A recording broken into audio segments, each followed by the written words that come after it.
Hey guys, welcome to Get Busy Watching. I'm your host, Honest Dan. Let's talk movies. Relax, be cool, cause if you don't, you'll act like a fool, so be cool. No real intro, never read a Tom Clancy book in my life. You uncultured swine! Boo! You stink! Been a while since I used that. I've also never played a Tom Clancy video game, so I am really out of the loop when it comes to anything with this man's name on it. Didn't even know anything about it. I discovered it existed just a few days ago.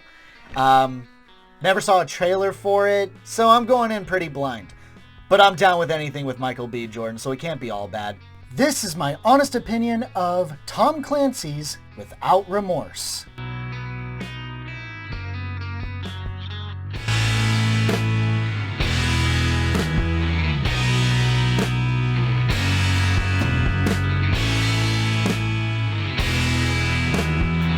John Kelly, played by Michael B. Jordan, is a Navy SEAL on the verge of moving on from the SEALs to live a more humble life with his wife Pam, played by Lauren London, who is pregnant. However, John's life is destroyed when an unknown organized group of assassins start murdering those in his team.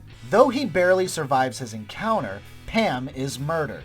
After recovering from his injuries, John has his heart set on revenge. All I need is a name. Even if I knew, you know I can't do that. It's not very good. Thought it was actually pretty boring and trying to be more complex than it really needed to be. The red flags started waving like mad when the opening kills were awesome, but everything after that, my interest just died. I have no idea who these people are, why they're hunting this dude, or why I should care. It honestly felt like it was trying to be a setup to pit John against his superior, Robert Ritter, played by Jamie Bell, who would play the villain of the story, and these two characters would be going at it throughout the entire thing. While I can't say if my idea would have made the movie any better, what's ultimately done is, well, like I said, boring. Mr. Secretary, all due respect, the director made it clear us to brief you and you only. What is this movie but yet another action revenge thriller? Protagonist is a badass who wants to live a simpler life, but his family is killed and he gets back into it to find the man or men that killed them. Whoa, talk about pushing the envelope of storytelling. I need to be on that team. Thank you, John. Sincerely, but we'll take it from here. What's even more aggravating is just how unfocused the second act kind of feels. Like, information is given to John about the guy who helped the guys get into the country to kill his family, and, he finds that guy and he kills him. Now he's sent to prison.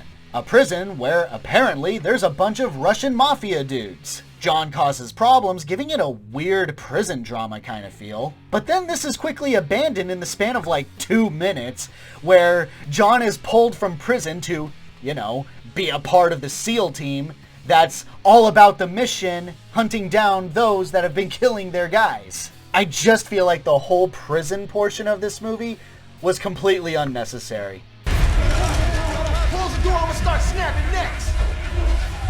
Even once the actual movie gets going, there's really not much to it. Were I to hazard a guess, Tom Clancy books aren't supposed to be adrenaline-pumping action books, but are meant to portray the SEALs in a realistic light. I'm sure it's been done well before, but this really didn't work for me. The action scenes are pretty sparse and aren't that exciting or tense, with the notable exception of the sinking airplane scene.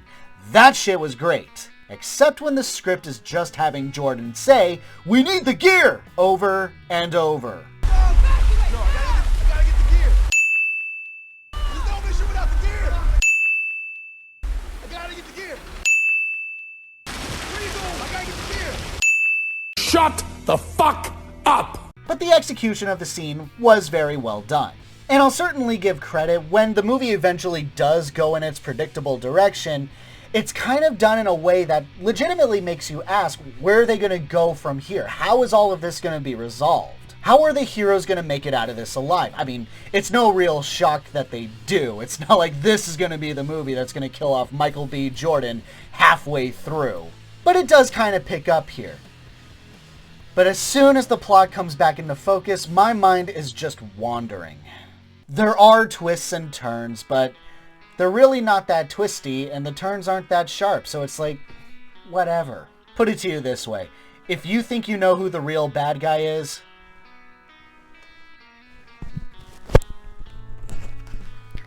you're probably right.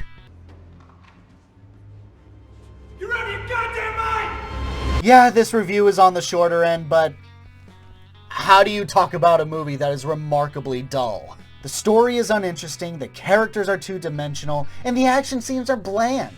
There are a couple of sequences here and there that are fine, but give it a week. You'll forget all about this. My honest rating for Tom Clancy's Without Remorse, a weak 3 out of 5. Oh, now you're in trouble. Thanks so much for watching, you guys. I really appreciate it. Have a great day. Stay safe and healthy out there. Please wear a mask if you go out. Get vaccinated for family, friends, and community. Hope to see you soon. Remember that it's later than you think. So be cool. Just relax. So be cool. Face facts.